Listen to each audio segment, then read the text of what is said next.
Welcome to Real Estate Coaching Radio, starring award-winning real estate coaches and #1 international best-selling authors, Tim and Julie Harris.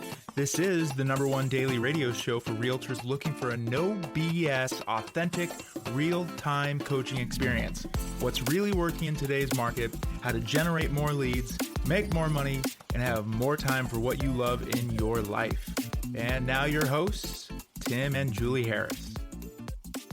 Welcome back. Today is part 3, and we're talking about how to make millions from door knocking. Millions and millions. You know, and it's true, especially if you're door knocking in an area with a really high average sale price. Yeah, that would be a smart thing to do, wouldn't it? Hey, you know what? We should have had that be one of the points in first. Actually, it was your first point. Yes, that's right. Choose wisely. From 2 days ago. Yeah. So if you're listening or wanting to hear the first 2 parts of this series, you obviously can find those over on YouTube, and you can find them on Stitch, on our podcast, Stitcher, iTunes, every place you might possibly imagine where you can listen to a podcast. The first 2 shows, along with, by the way, thousands of other podcasts are waiting for you. Our YouTube channel is a continuation of our podcast. And thank you for continuing to make our podcast the #1 listened to daily podcast for real estate professionals in at least the United States. So, Julie, before we get to point number 9, I had an epiphany. And the epiphany is simply, there's a lot of agents out there right now that are going to be looking for a new broker, frankly. Yes. Because their year hasn't gone the way I had hoped it would go. They're realizing their broker is not able to, frankly, support them during this changing market.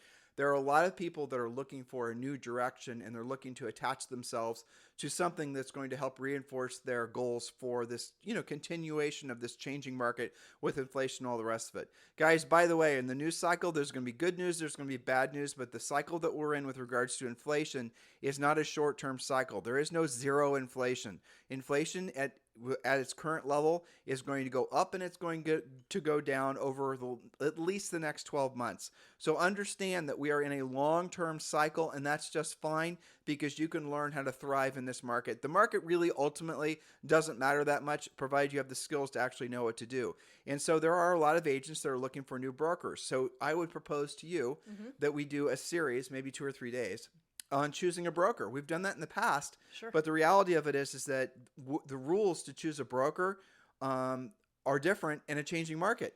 Because Totally one of the big things you have to legitimately be concerned about, most brokers, listeners, this will shock you, but it's true, are operating on, in the best of times, 2 or 3% net margins. I want you to think about that. So all the commissions that come into your brokerage, let's say your brokerage, I'll just keep the numbers simple and small, relatively speaking. Let's say the brokerage earns $1 million. That's not simple nor small, but just, again, so I can do the math in my head. Then the broker's net from that is going to be no more than 2 or 3%. So they're going to make less than $50,000 off that brokerage, earning $1 million in commissions after all of their expenses and paying agents. Agents' commissions being the biggest portion of the, where the revenue is going. That is shocking. Now, if all of a sudden the business slows down, if cash isn't flowing as much, there's obviously fewer real estate transactions happening right now until the market sorts itself out, which, by the way, Julie and I are seeing more reasons to believe there's going to be another real estate boom that's going to last maybe a year, that's going to start probably in second quarter of next year. You can mark our words on that because we're seeing an enormous amount of momentum towards, frankly, the interest rates not going up anymore, and behind more inventory coming for sale, which will create an unprecedented number of buyers who've been fence sitting, and that includes homes that need, sellers that need to sell before they buy. They're all going to be entering into the market. That's going to create a huge surge in real estate transactions. We think that's going to happen next year. But the moral of the story is many of you are caught in brokers who were barely surviving in the best of times and won't be surviving now. That's the reason you're feeling a lack of support, because those brokers, rightfully so, are more focused on making sure they personally are going to be able to keep their own personal lights on. That's the reason a lot of your brokers are still selling, because they're not making any money off the brokerage. So they're literally subsidizing the brokerage with their own transactions. And that's a good point. So if you're a broker and you are, doing, and I see this happen, Julie and I have talked about this on the show before. We see this happening with brokers. We see this happening with teams.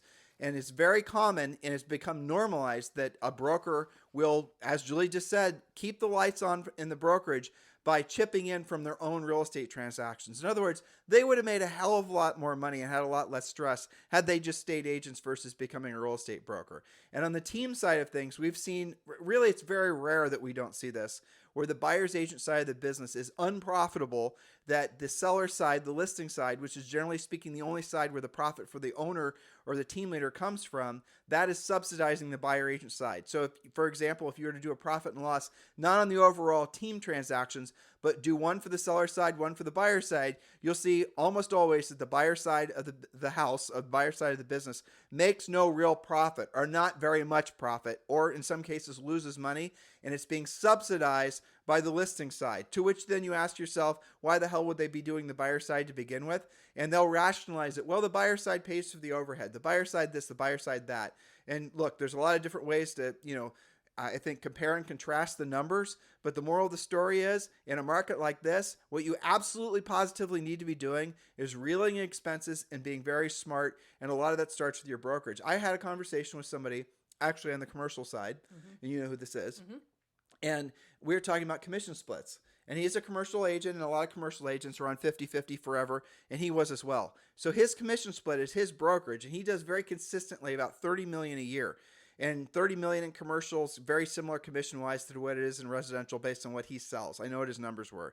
And when you looked at actually what he paid, he was on a 50-50 split until he paid in $500,000 every year. Think about that. Well, I've had conversations with residential agents.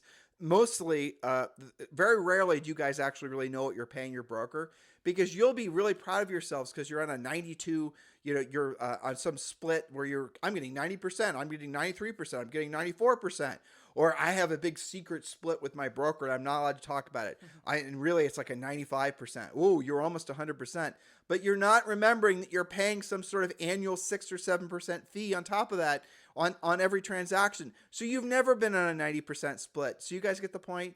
In a market like this, where there's going to be more, reasons to be very careful with your money, you've got to start with what you're paying your broker, because aside from taxes, frankly, it's probably your biggest expense. And after that, there's other expenses as well, but really start there. So the broker thing is a real, very critical. Now, if you're a team leader, if you're a broker, you really need to be drilling down. Operating under the assumption that things are going to get, I don't know what the word will be, the adjective, tougher, harder, more challenging. All those words I think are true in the next months, if not years. Assume that things aren't going to become more buoyant, because they won't.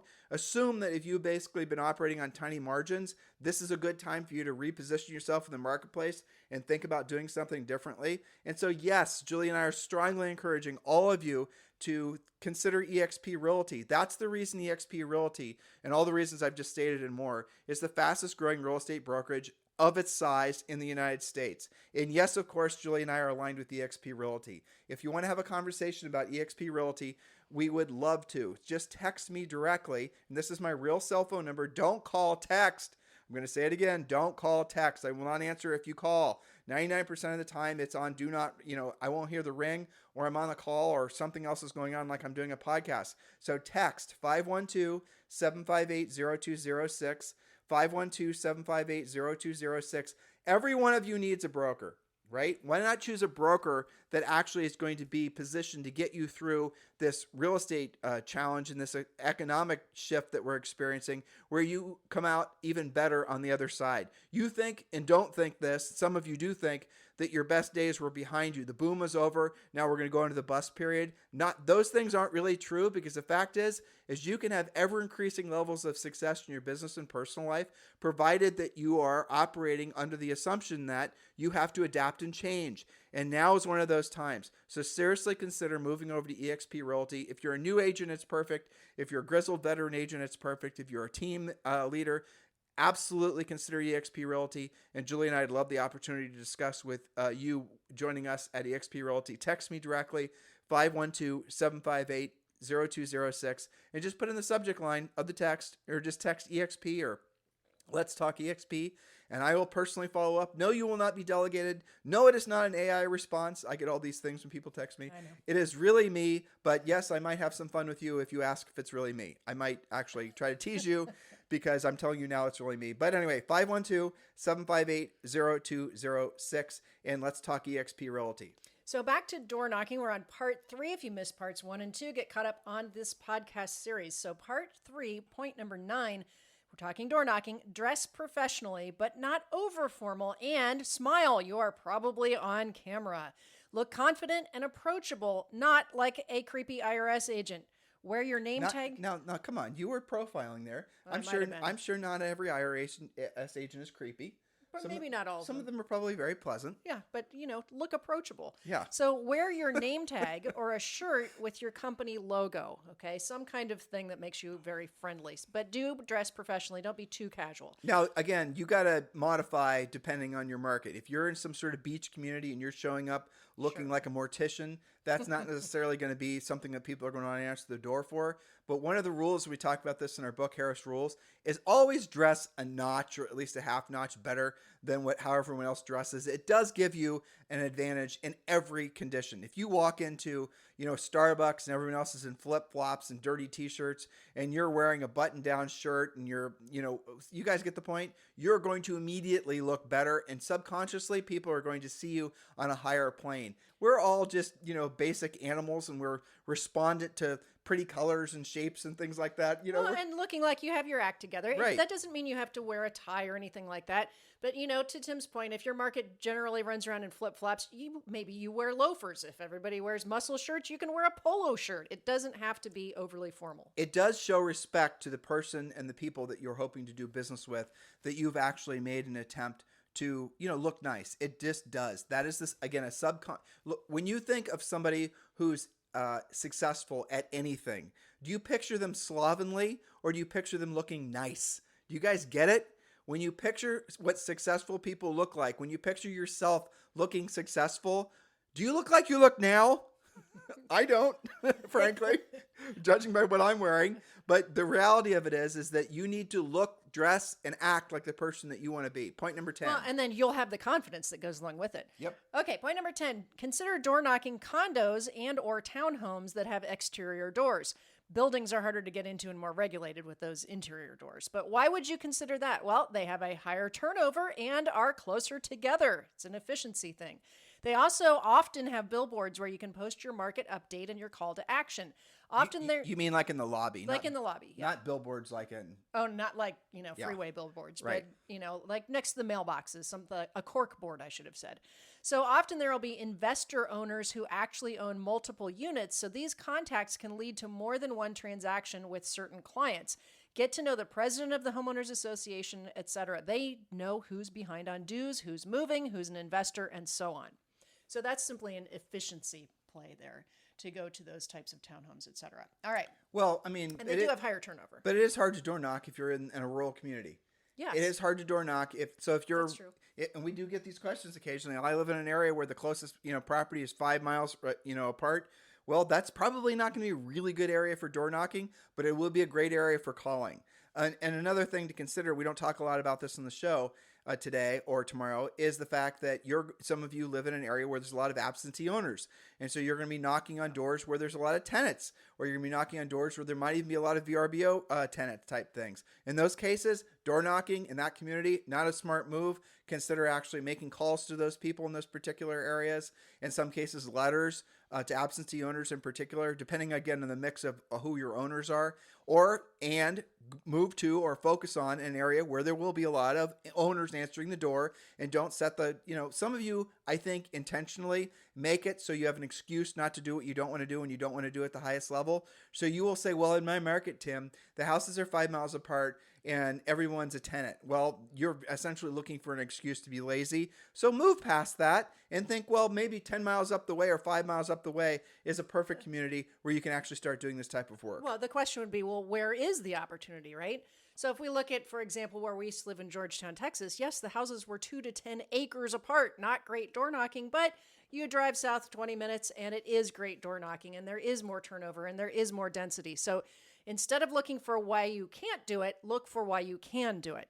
Point number 11. Here's another example of that. Door knock new construction model homes and connect with the new build sales reps.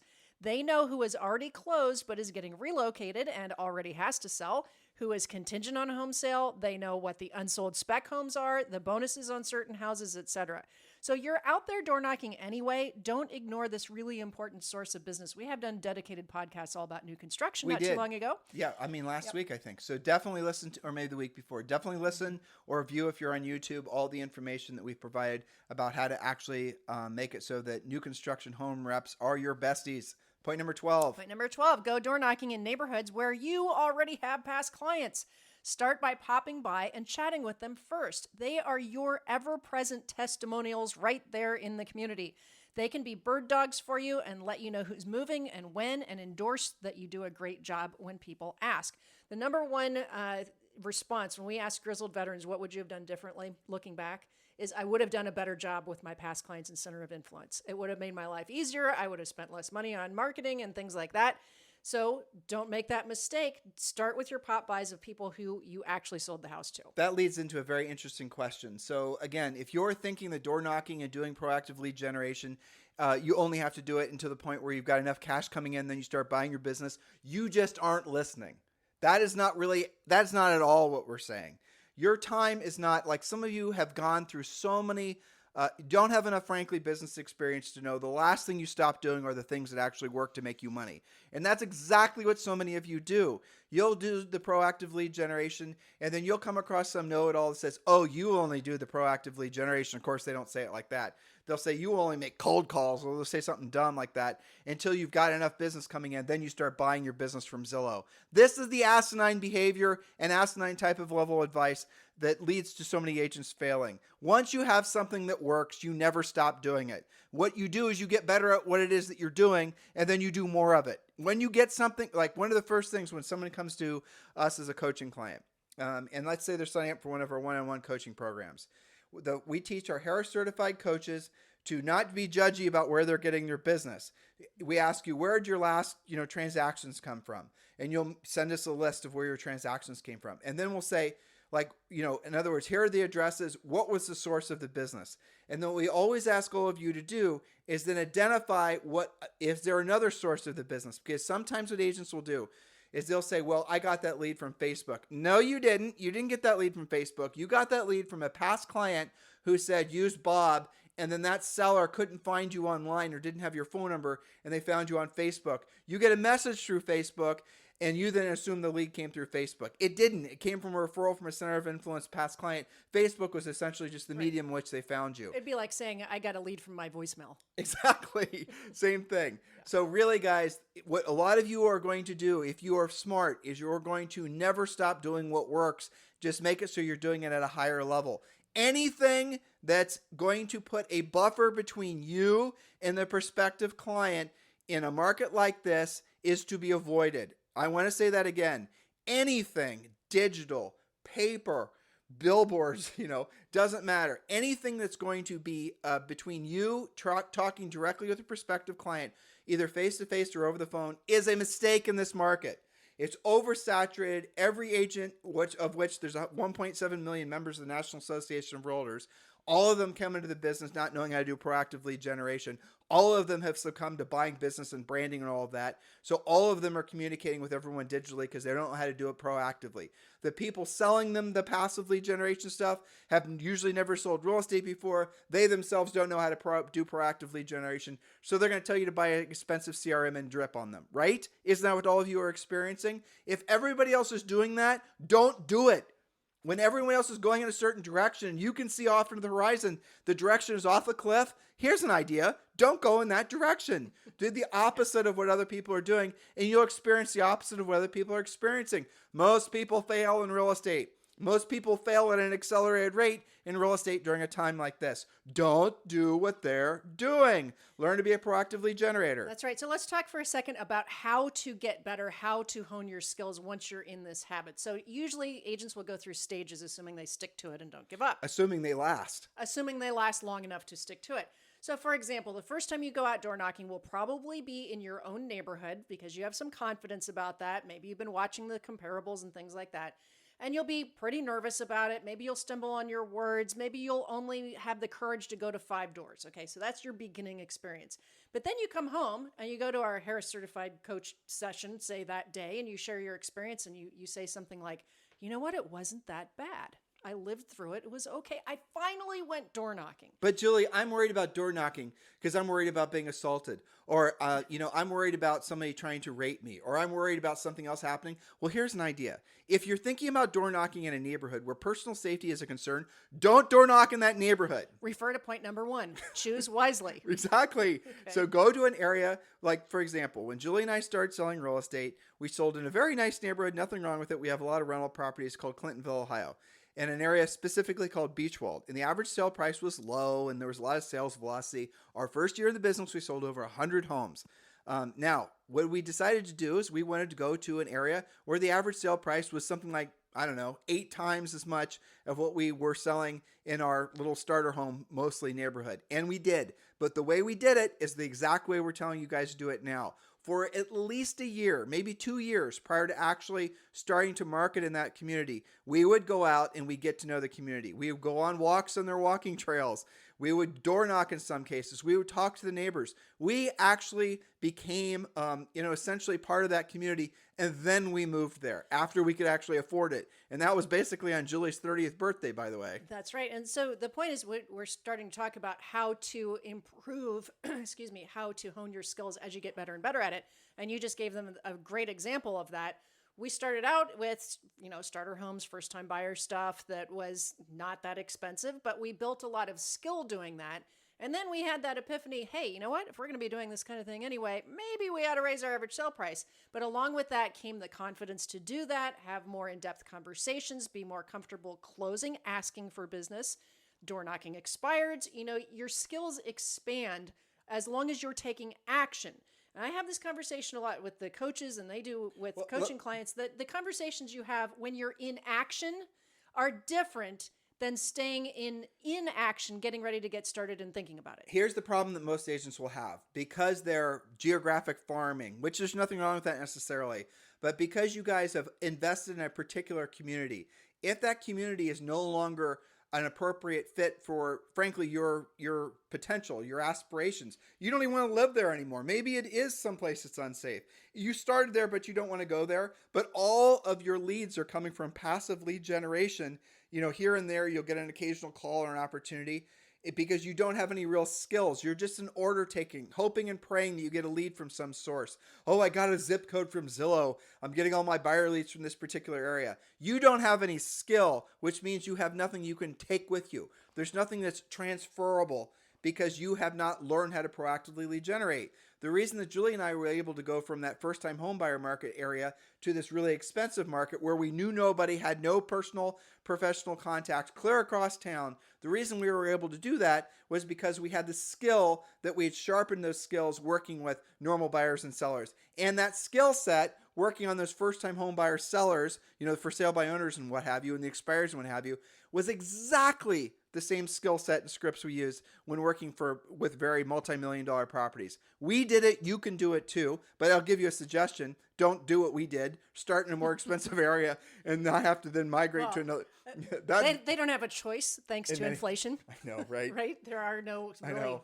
Even some sketch neighborhoods are going for, If you guys want to know who the best agents are in the country, I promise you it's not some big ego agent in San Diego whose average sale price is $1.5 million, who sells 30 houses a year and walks around like a peacock. No, that is not the best agent in the United States, not even flipping close. The best agents in the United States are the ones like Chuck Williamson and others of these agents that are in parts of the world United States you guys have never heard of.